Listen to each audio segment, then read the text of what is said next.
It's not quite 5 years ago that lockdown began.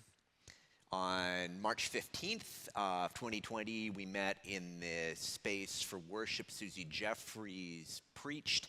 We were aware that something called COVID, or we were calling it coronavirus in those days, I suppose, was on the go. And so by way of precaution, we did not shake hands during the piece. We bowed to one another, and some folks even clicked feet together, a sort of two-person, there's no place like home.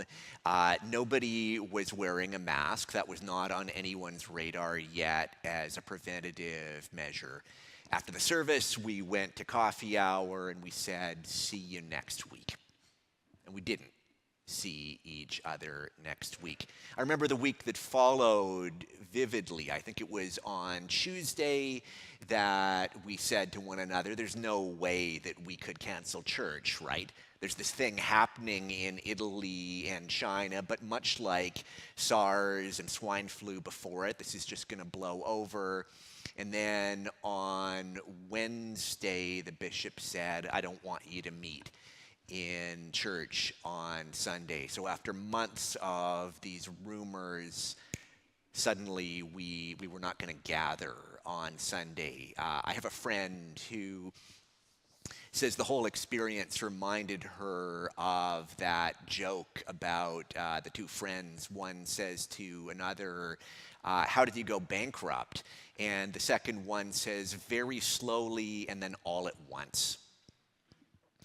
Very slowly and all at once, we were in lockdown.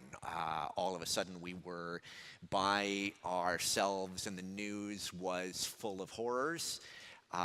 Folks getting radically sick and dying, pictures of trailers full of bodies, something out of a zombie movie, sudden, abrupt loneliness and isolation. For those of us who were living with children at that time, the train wreck that was trying to do school online. If you've ever tried to do school online with an 8-year-old or a 6-year-old, you will know this is cruel and unusual punishment. These were hard days, magnified by the uncertainty of it, this insistence, things will be back to normal in a couple weeks, back to normal by Easter, back to normal by Pentecost, back to normal by the summer. Have we gotten back to normal yet 5 years later? I don't know that as a society we've really reckoned with the grief and loss and hardship and trauma of those days. And at the same time, there were some really creative things happening because human beings in crisis are creative. This was a time when artists were sharing beautiful poetry and music and words of encouragement. We were using technology to connect in new ways with one another. And the Episcopal Church, this famously change-averse system, suddenly had a off-the-charts change tolerance. Suddenly we were full of imagination. And I guess this is why I feel so much ambivalence about this time, because in addition to this horror, there was this really wonderful imaginative stuff happening. Thanks to Evelyn, thanks to Sue and Kevin and Phoebe and others, thanks to the flexibility and creativity of this whole group over the course of a handful of days, the altar stopped being here at 17th and Weidler and became the piano in my living room, at least for 1 week. So horror and creativity all at once. And now it's 5 years later, And we all know that the horror could have won out, the creativity could have won out, and decisively, the creativity won out. We are in a period culturally of the highest trust in one another our nation has had in history. It's a time of unmitigated joy. We have a president who's universally beloved, particularly in other countries. Everyone agrees that our culture in the broader country is on the right track. That's what happened, right? Over the course of the last 5 years. It's what I thought was going to happen. I am a naive guy in many ways. I am pathologically optimistic. And if you had told me in March of 2020 that there was going to be this global pandemic, I would have said, this is going to bring us together. It's going to be like a war effort, and it's going to be like that scene in the movie where the people of the earth put aside their differences and get together to defeat Godzilla, or whatever, the Martians, as the case may be. It's going to be this thing that will unite us. And instead, pandemic became another thing for us to fight about. Someone wrote an essay recently on the 5th anniversary of lockdown and said, over the course of lockdown, we turned inward and then we turned on each other. And that is very much what happened, a turning in and a turning on each other.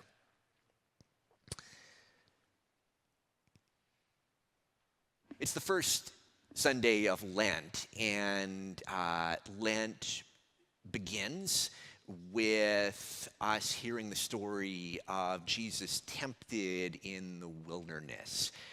This year is told in the Gospel of Luke. He's just been baptized. He's either been driven or led by the Holy Spirit, depending which gospel you're reading, into the wilderness. And he's famished and exhausted, and these series of temptations are offered to him by the devil.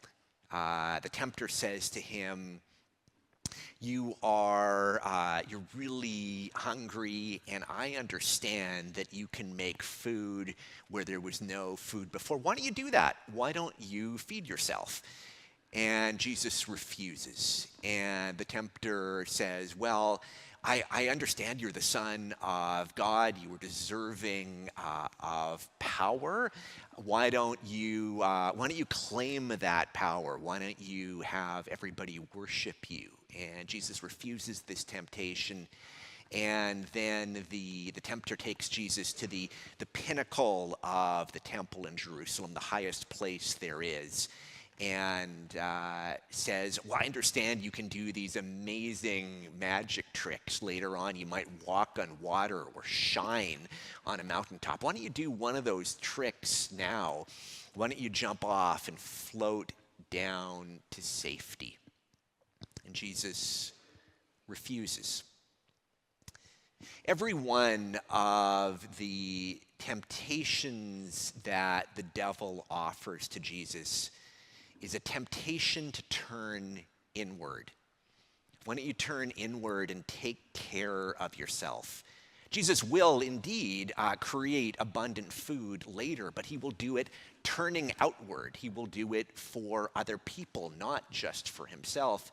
Jesus will indeed prove worthy of worship later on, but he will do it on the cross, turning outward to sacrifice himself to save the world. Jesus will indeed do miracles, walking on water and shining on the mountaintop later, but he will do it turning outward to reveal the glory of God to God's people, never turning inward, never turning on others. This feels like an important reminder for us, or maybe an important call for us. Something that I want to remind myself often, and maybe remind you as well, is that what we're doing in church is not self-help.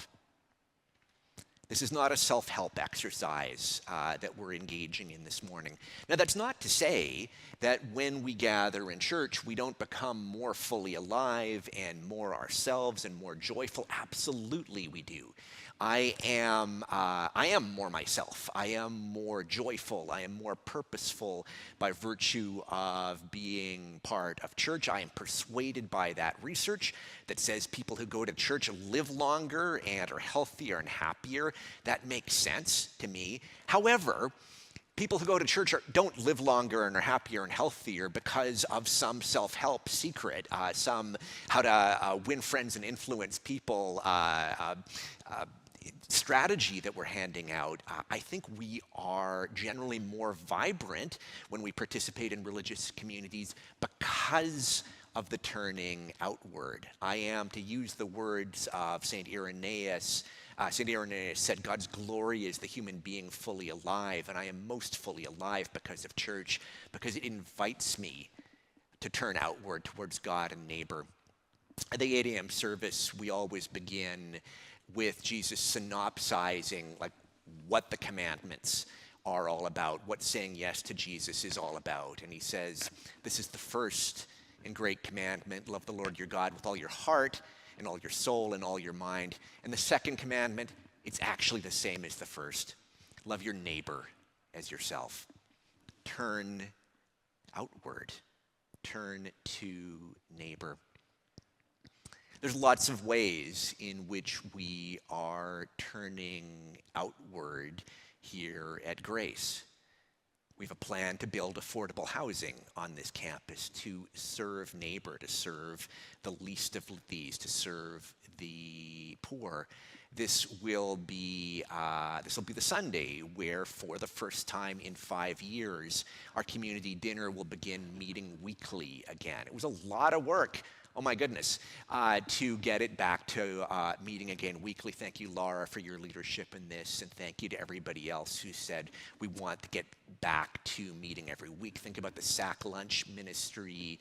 Think about the ministry of the building, fame and art camp, and 12-step groups, and Taekwondo, all of these people finding healing and belonging and meaning here. This is a turning outward to the neighborhood and to the city. It is a participation with God in inviting the kingdom near. I guess we have a question. It's been 5 years since lockdown. Come 2030, when it's been 10 years since lockdown, what story do we want to tell about where we are as a community and where we are as a nation? We can keep on turning inward and keep on turning on each other, and there's something satisfying about that, I suppose. The anger that comes of what the kids call doom scrolling is satisfying in a way. We get to feel righteous and get to feel furious at all the right people. But I don't know how much joy or justice or freedom or purpose that has led us into. As the kids would also say of doom scrolling, how's that working out for you? To me, not well at all. My hope, my invitation is that we say yes to Jesus' invitation, to Jesus' example of turning outwards. If N.T. Wright is correct, and the church is a small example of God's kingdom, then may we be a place that gives the example of turning outward. Turning outward because, yes, it's good for us. It'll set us free. It'll let us walk more joyously. The cure to despair is getting out and doing stuff, isn't it? The cure to despair is going out and connecting with people and doing good work together. But more than that, because loving God and loving neighbor, it creates the kind of world that we want to live in. What if we do our part to tell a different sort of story? in 5 years' time. Let's join Jesus in turning outward in curiosity and hope and delight, turning outward in, even if it is naive, and looking for possibility in this world, turning outward to God, to neighbor, turning out, and in so doing, inviting the kingdom nearer.